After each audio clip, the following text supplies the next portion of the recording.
welcome. Welcome to the Gerharz Podcast. We have Nate Hickey from Meier's Creek Brewery.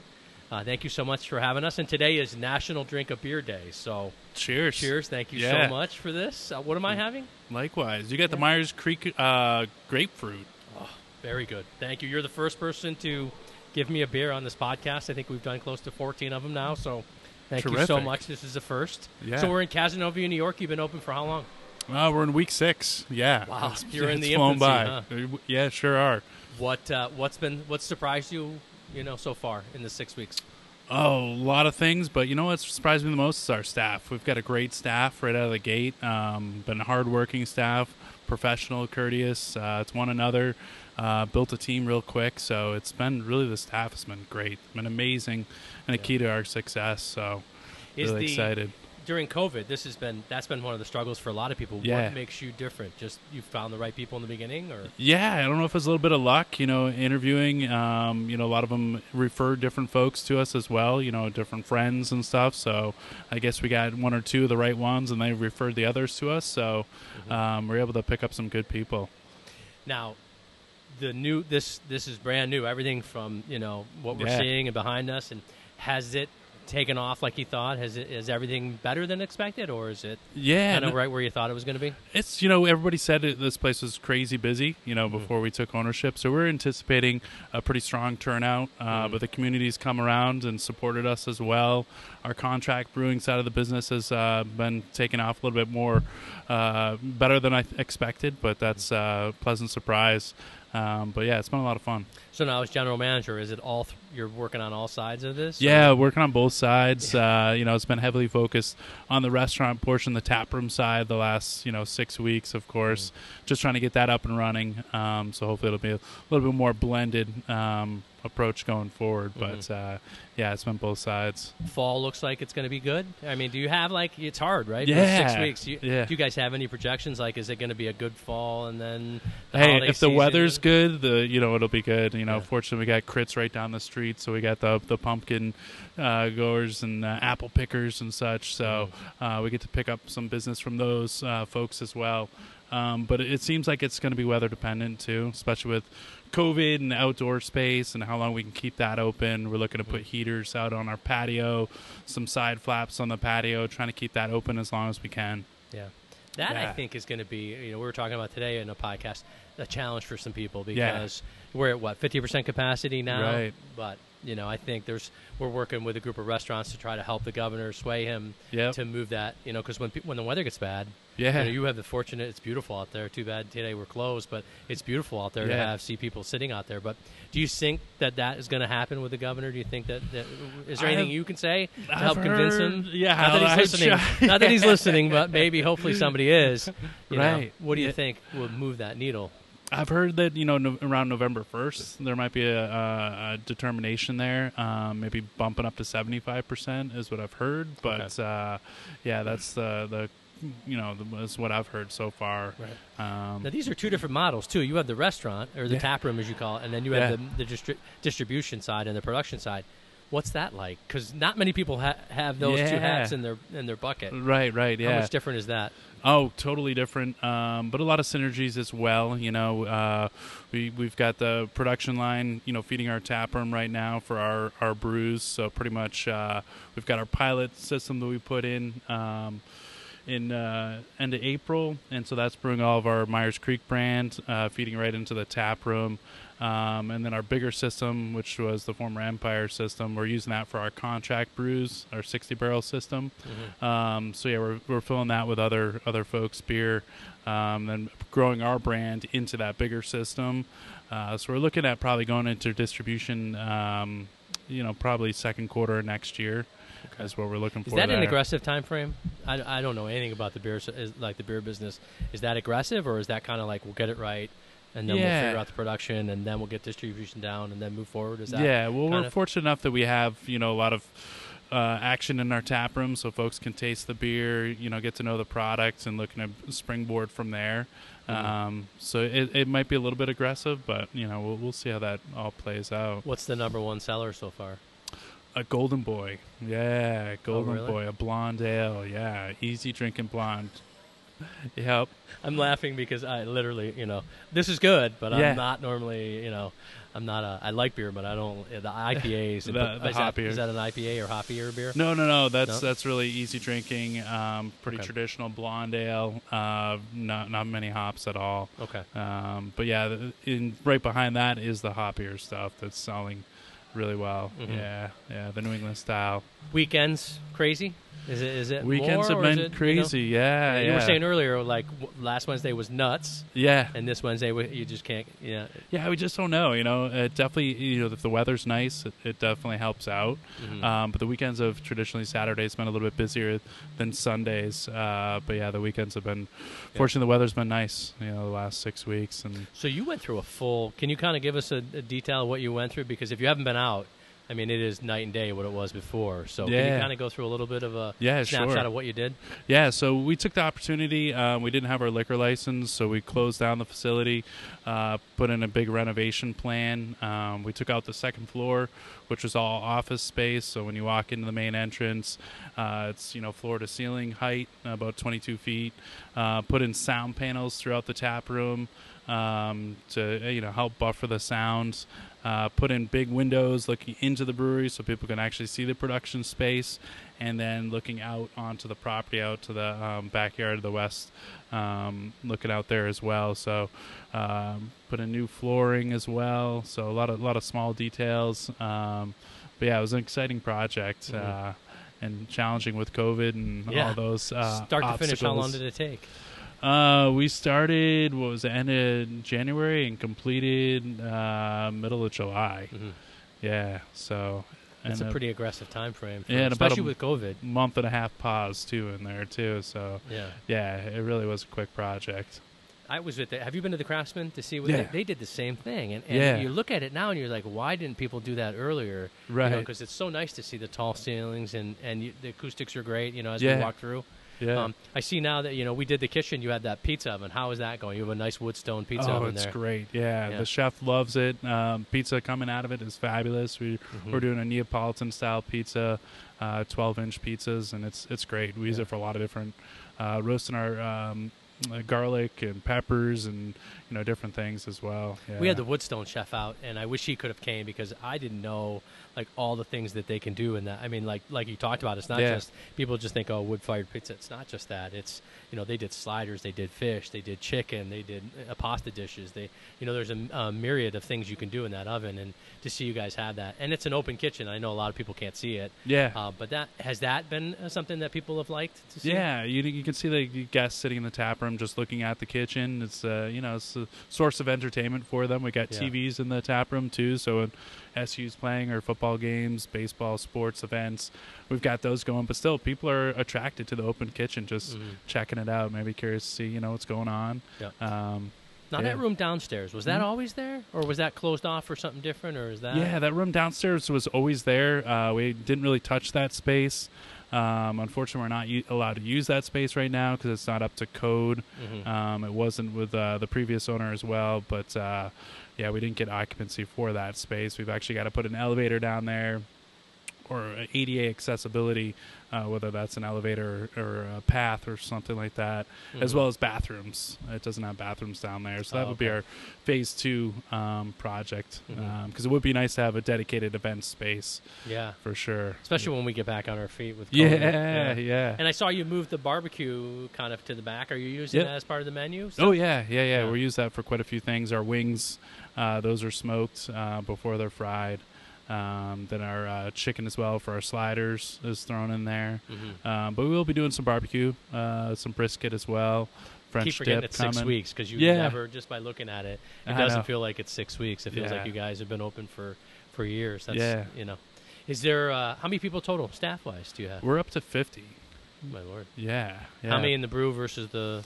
The brew side, I think we're about 7 on the brew side. Yeah. And then that's a little more constant and a little more easy to schedule too, isn't it? Oh, good. Yeah. I mean, Yeah. That's it's a production, manufacturing. So we're brewing about 3 times a week on our 60 barrel, and then about equal on our smaller pilot system too. But yeah, it is a little bit more consistent routine there. It will slow up a little bit in the colder months, January to February. You missed the height of that COVID drinking pattern. Yeah, right. For people that don't know, where do you get your ingredient? Like, is it all locally sourced for the ingredients, or is it? Yeah, for the beer? We do a little bit of local ingredients. We've worked with the Vineyard here in Caz for getting some hops. They've actually harvested our hops out front for us and putting those into pellets. So we should be getting those back in a few weeks. We do a little bit of mix though, local, and then from the West Coast as well. Yeah. And is that difficult to source normally, or is it because growing it here is probably the best way to do it, but can't get enough? Yeah, and sometimes it's just can't get enough resources there as well. Aluminum can shortage right now as well, so there's just beyond the ingredients as well. So you can see there's a big stack behind you, Mark, but there is a bit of a shortage there. Just the demand of cans, most craft brewers are going that direction, so there's been a bit of a shortage there. We haven't felt it quite yet. We're trying to buy more in bulk to alleviate any of those stresses. Is that shortage making the cost go up too from that? A little bit, yeah. Supply and demand. It's weird. Like this is completely off topic, but I was going furniture shopping, and it was a 12 to 18 week lead time for furniture now, and they said everybody sat home during COVID, looked at their furniture and said, well, I need new furniture. And one manufacturer told us 6 months. Wow. They have a 6 month, We've been fortunate in the commercial food side.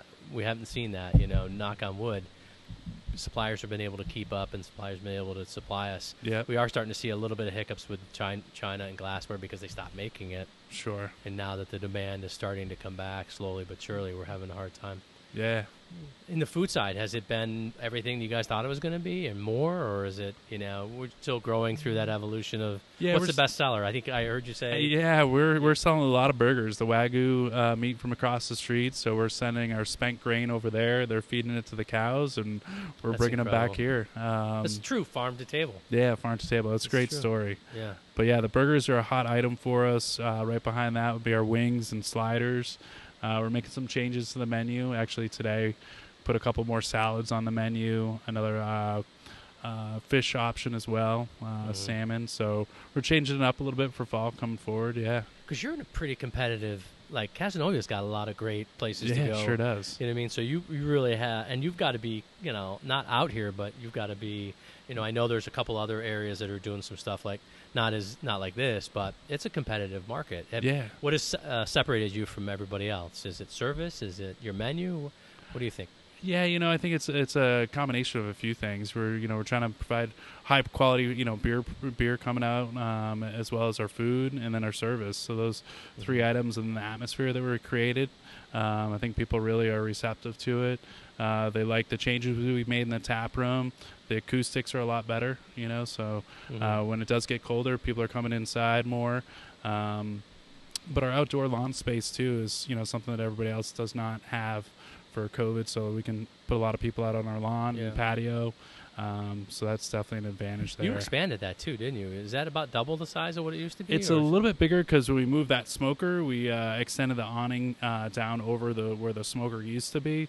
So we added about 10 feet onto that. But yeah, it's helped out tremendously. And have you had a day off in 6 weeks yet? Have you been able to? Full day? I think, I got Labor Day. I'll call that. I got Labor Day off, yeah. But there's always something going on. It's fun, though. Yeah. Do you expect to be able to get a little bit of time away? Yeah, expect to develop a schedule, a little bit more routine. But right now it's just all hands on deck and get it done. Jennifer Wolf was with us, and she's the salesperson that did this project. She's shy and doesn't want to be on camera or on the microphone. But when you were doing this, what did you learn? I mean, because not many people have done what you went through. What did you learn? Like, I mean, we had a lot of meetings. We did a lot of talking. What was the kind of thing that came out that you said, all right, if I do this again, I'm going to do this. Or if I didn't do it this way, I would have done it that way. Was there anything that stuck out that you said, I wish I did this, or I wish I learned this? Is there... I learned just really to be, fluid, to keep things, everything's not concrete, it's, everything's fluid and can change, and just to be able to adapt and to listen to the experts out there and you pull from resources. But yeah, it's really being flexible, is one of the bigger things I learned. A lot of things are gray. It's not black and white. You got to kind of figure it out as you go, and talking to folks and pulling from different resources for sure. It's weird because we have chefs that literally will say, this is the only way to do it. And then you talk to another chef and he's like, this is the only way to do it. Is your chef happy with the way things turned out? Because he wasn't on board in the beginning, was he? Right, yeah. He wasn't on board, but he walked in. He said, I can make this work.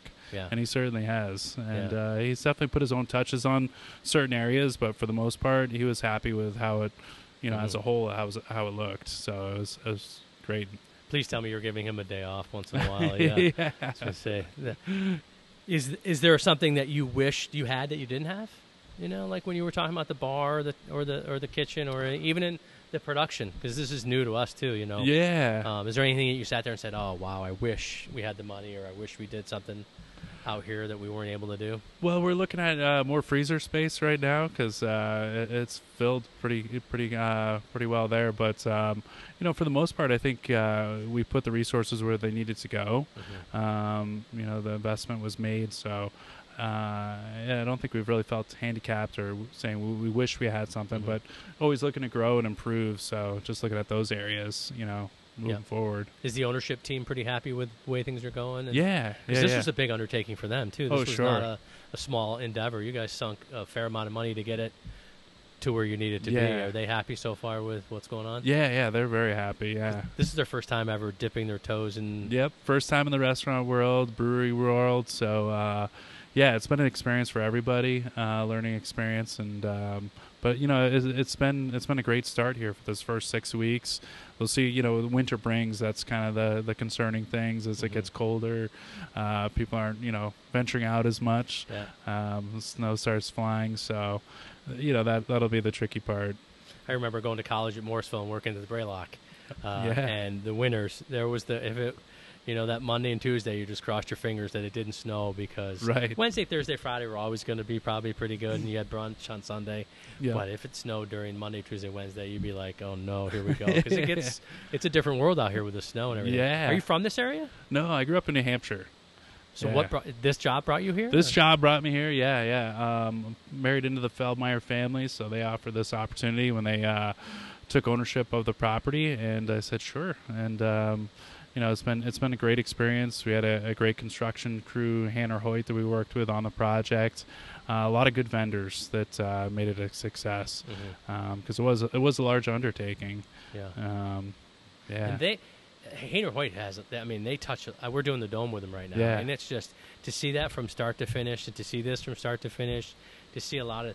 It does take a good team to put something like this together, because there's so many moving parts. And I look at the dome a couple times and I go, how are they going to, and somebody figures it out and they do a nice job doing it. Yeah. Was there any of those moments where you're like, this isn't going to work? Because it's got to be tough. You're working for the family business. Yeah. Doing a venture that they've never done. It's got to be a little bit, a lot of weight on your shoulders. Oh, yeah. There was, quite a while there that we were like, is this ever going to get done? But then, the last 4 weeks, it got done. But there's concerns there for a bit, is it going to ever get done? But of course we added a few things to the list here and there.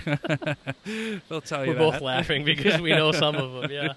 A lot of things were, the previous owner was the previous owner, but I think the way you did it was the right way. You listened to, we always say when we sit down with somebody like the chef or the head bartender, what do you want? What do you need to be successful? Because if you give them the tools to be successful, they're going to be successful. Like the brewing, you probably said, what do we need to do to make a quality product? What do you need? And then get out of their way. And has that kind of been the motto here? Definitely. Yeah. What do you need for tools? And the family's been, willing to put those investments in there. It has been, just tell us what you need and we'll get it there. So because you can't get any more opposite businesses from restaurant and brewing to the steel business. Do they spend a lot of time here, or are they? They are. They're very active in the business, both in participating in the restaurant side and the brew side. They're very active in the business. Yeah. Who had the vision from the family that said this is something that we want to do, and this is? I know some of it was just the situation they were put in, but who kind of said this would be a good idea and this is something we should do? Yeah, who was that? That was Bob Feldmeier. He saw the in the newspaper, the deal was already done, and he was a creditor to Empire, and he hadn't had an opportunity to put a bid on it, so he said, I want to bid on it, and threw his offer in, and it was something that he always wanted to do, was sell a product to the end consumer. So that was a outlet to do that as well, one of his goals. So yeah, it's something that he saw. Yeah, you could never write that story. No, you could never. I mean, when he sold those tanks and did all this work on it, to flash forward, 5 years later, he'd own the business and he'd be renovating. And I mean, it's hard to think about that. And I think a lot of, hopefully our listeners know that, this story was a long time in the making, and it really turned out to be the best for not only the Feldmeyers but the community too, because as you can see, people have embraced it and they love it, and it's something that I think is a good part of this community. Yep. Are you guys doing any outreach or marketing, or how's that going? I know a lot of the times we talk on these podcasts about, is it social media? Is it print? What is it? What are you guys using to? We're using social media, Instagram for the most part, as well as Facebook. But yeah, really putting all of our emphasis on social media. Mm-hmm. Do you have a marketing person, or are you? Does that fit in your shoulders too? No, we do. We do have a marketing person that handles all that for us. So yeah, they've been doing the social media marketing, all of our merchandise as well. Leela Feldmeier's been running that for us. So yeah, it's been very good. Mm-hmm. Yeah. So you gotta think about what, like, is there gonna be catering or anything in the future like that, or once the COVID restrictions lift, is it you want to try to spread your wings there, or are you saying no, we're happy with what we got? We'll definitely we're definitely fine tuning this, but we'll look for areas to grow, and catering might be one of those avenues that we go down. Mm-hmm. But yeah, it's definitely trying to get this our tap room under grasp, and then look for opportunities to grow and build off of, for sure.